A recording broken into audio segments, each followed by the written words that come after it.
جی doctor صاحب بتائیں کہ روزے کی حالت میں انسان کے جسم پر کیا اثرات ہوتے ہیں؟ بسم اللہ الرحمن الرحیم۔ میں آپ کا بہت شکر گزار ہوں، آج آپ نے مجھے اپنے اس چینل پر بولنے کا موقع دیا، آپ کے پروگرام کا میں حصہ بنا ہوں۔ انسانی جسم جو ہے نا ایک پیچیدہ مشین ہے جو کہ مختلف قسم کے 10 قسم کے جو سسٹم ہیں ان سے مل کر بنتی ہے، جس میں اسکیلیٹن ہڈیوں کا سسٹم آتا ہے، اور اس کے علاوہ ڈائجسٹو سسٹم آتا ہے، لیمفیٹک سسٹم میں مختلف ہے، اور اس کے ساتھ ساتھ 78 آرگنز ہیں جن کے ساتھ ملتے ہیں انسانی جسم میں، جس میں جگر ہے، گردے ہیں، پھیپھڑے ہیں، اور 5.6 ملین خون ہے جسم کے اندر، اور وہ 12 میل سفر طے کرتا ہے۔ اور میڈیکل سائنس کے مطابق جو ہے نا آج عرب میڈیکل سائنس کے مطابق روزہ ان ساری چیزوں کو ریفریش کر دیتا ہے۔ اچھا، تو دوسرا بتائیے گا کہ اکثر دیکھتے ہیں ہم جو آبادی ہے اس میں لوگوں کو شوگر ہے، بلڈ پریشر ہے، اگر وہ روزہ رکھتے ہیں تو ان کو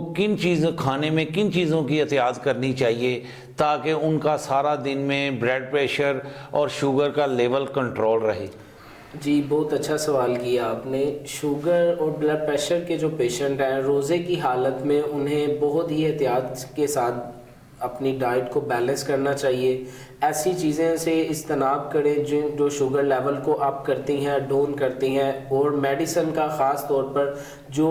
بھی پیشنٹ اپنے جس ڈاکٹر کے ساتھ وہ کنسلٹیشن کے ساتھ اپنی میڈیسن کو جاری رکھے ہوئے ہے اسی میڈیسن کو جاری رکھے، اور روزہ اگر وہ رکھ سکتا ہے، برداشت کر سکتا ہے، شوگر لیول کو کنٹرول کر سکتا ہے تو روزہ ایک بہت ہی اچھی اس کے لیے ایک ڈائٹ ہے، اور روزہ جو ہے اس کی شوگر کو بھی ٹھیک کرتا ہے، بلڈ پریشر کو بھی ٹھیک کرتا ہے، اور سب سے بڑی بات ہے کہ روزے کی حالت میں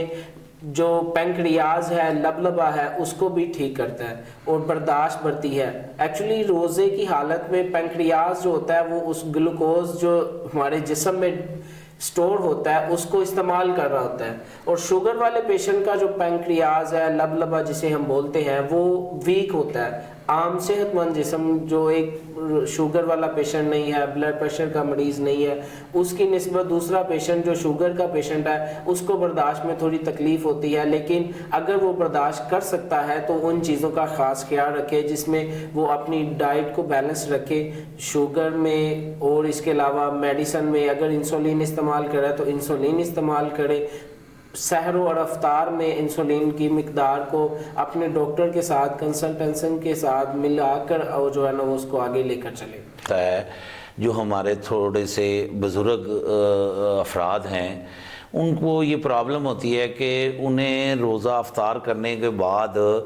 بد ہضمی کا شکار ہو جاتے ہیں، جلن شروع ہو جاتی ہے، اس کے لیے کیا احتیاط کرنی چاہیے، اور کون سی ایسی میڈیسن ہے جو روزے کے بعد اگر یہ حالت ہو تو بندہ اپنے گھر میں وہ میڈیسن رکھتا ہے، ڈاکٹر کے پاس نہیں جاتا، تو کون سی میڈیسن ہے جو وہ استعمال کرے، اسے ان چیزوں سے کرنی چاہیے جس سے ہمیں فوڈ پوائزن نہ ہو، ہمیں کوئی بیماری جو مختلف لوگوں کو ہو جاتی ہے، بد ہضمی ہو جاتی ہے، اس کے لیے کیا کرنا چاہیے؟ بالکل بہت اچھا سوال کیا آپ نے۔ سب سے پہلے روزہ ایک ایسی اللہ پاک کی نعمت ہے، اور اللہ پاک نے ہمیں یہ شرف بخشا، مسلمان کو یہ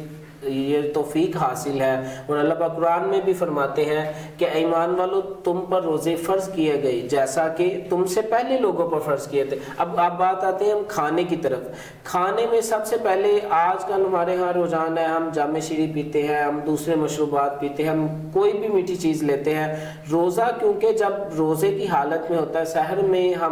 ہمیں ڈائٹ کو بیلنس رکھنا چاہیے۔ سحر کے وقت ہمارا جسم کھانا وہ پروپر طریقے سے نہیں ڈائٹ لے رہا ہوتا جو روٹین میں ہم کھاتے ہیں، جیسے ہم 10 بجے ناشتہ کرتے ہیں، 8 بجے ناشتہ کرتے ہیں کچھ لوگ، تو وہ ایک ہیوی میل ہوتا ہے، لیکن سحر میں یہ ساری چیزیں رک جاتی ہیں۔ سحر میں ہماری یہ روٹین ذرا ہٹ کر ہوتی ہے، اس میں ہمیں بہت ہی احتیاط کرنی چاہیے، دہی کا استعمال کرنا چاہیے، اور اس کے ساتھ ساتھ اپنے کھانے میں بہت کم لائٹ اور ویٹ کھانا چاہیے، تاکہ جو ہیوی بوجھ جو ہے نا وہ ہمارے پینکریاس پر نہ پڑے، معدے پر نہ پڑے، تاکہ ہمیں لانگ لاسٹنگ جو 8 گھنٹے 12 گھنٹے کا جو ہمارا روزہ ہے، فاسٹنگ ہے، اس میں ہمیں طاقت مل سکے۔ جسم میں ایسی خوراک کھائیں، کھجور کا استعمال سحر میں بھی کریں اور افطار میں بھی کریں، کیونکہ کھجور ہمارے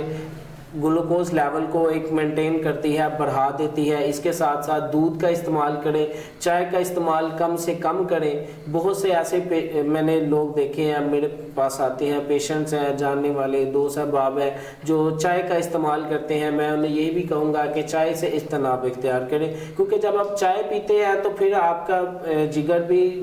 ڈس آرڈرڈ ہوتا ہے، آپ کا معدہ بھی ڈسٹرب ہوتا ہے، آپ کے جسم میں خون کا دباؤ بھی چینج ہوتا ہے۔ ان ساری چیزوں کو آپ نے کنٹرول رکھنا ہے۔ تو کھانے میں افطار کی بات آئے تو افطار میں پانی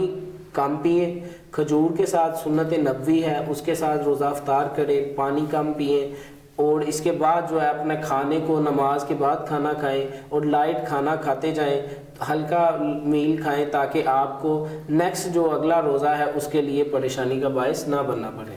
جی صحت ملے۔ جی بہت اچھا سوال ہے یہ بھی ایک آپ کا۔ سب سے پہلے کہ جو 40 سے اباب ہمارے افراد ہیں، ہمارے بزرگ حضرات ہیں، اور اس کے ساتھ ساتھ ہماری مائیں بہنیں ہیں، یہ اکثر یہ سمٹم دیکھنے کو ملتے ہیں، قبض، بد ہضمی، گیس۔ اس کی سب سے بڑی وجہ یہ ہے کہ جب ہم کھانا کھاتے ہیں افطار میں اور ہم ہیوی میل لیتے ہیں، ہم ضرورت سے زیادہ بھی بڑھ کر کھاتے ہیں۔ فرض کریں آپ کسی افطاری میں جاتے ہیں، کسی کے ہاں جاتے ہیں، یا خود گھر میں افطاری کرتے ہیں، ہم ایک طرف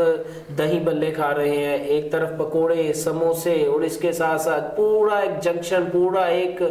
باب بنا کر ہم اپنے پیٹ میں تہ بر تہ لگائے جا رہے ہیں، جس میں ہم سموسوں کی ایک تہ لگا دی، پکوڑے کھا رہے ہیں، کولڈ ڈرنکس پی رہے ہیں۔ جب اتنی ساری چیزیں ایک ہی ٹائم میں، ایک ہی وقت میں، اب آپ کا جسم ایک رکا ہوا تھا روزے کی حالت میں 12 سے 15 گھنٹے، لیسپوز ایک روزے کی فاسٹنگ ہوتی ہے، ٹھیک ہے، وہ رکا ہوا تھا، اور ایک دم سے آپ نے اپنے اندر ظلم کرنا شروع کر دیا۔ میدا تو میں کہتا اگر آواز میدے میں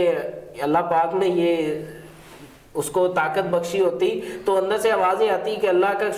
رحم کرے، میرے پر رحم کرے، ٹھیک ہے۔ ایسے ہی ہوتا ہے جب مہمانوں کو بھی ہوتا ہے نا، آپ کہیں روزہ افطار کرنے گئے ہیں تو وہ میزبان اصرار کرتا ہے یہ کھائیں یہ کھائیں یہ کھائیں، حالانکہ تمنا نہیں ہوتی۔ لوگ یہ سمجھتے ہیں کہ خرے ہماری افطاری میں کوئی مسئلہ ہے، یہ نہیں کھا رہے، وہ مجبوراً کھانا پڑتا ہے۔ بالکل ایسے ہی۔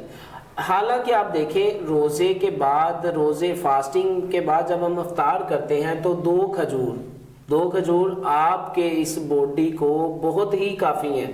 اس کے علاوہ آپ کو کھانے کی ضرورت نہیں پڑتی۔ لیکن ہمارا چونکہ ایک کھانے کی روٹین ہے، ہم تو کھانے کے بغیر نہیں رہتے نا، تو ہمیں لائٹ ویٹ کھانا جو ہے کھانا چاہیے۔ کولڈ ڈرنک سے اجتناب کریں، سموسے پکوڑے سے اجتناب کریں، ہاں آپ کھائیں، لیکن اب روٹین ایسی ہے، کھانا پڑتا ہے، جیسے آپ بتا رہے ہیں لوگوں کے ہاں جانا پڑتا ہے افطار میں، سحر میں بھی۔ اور سحر میں آج کل بڑی ایک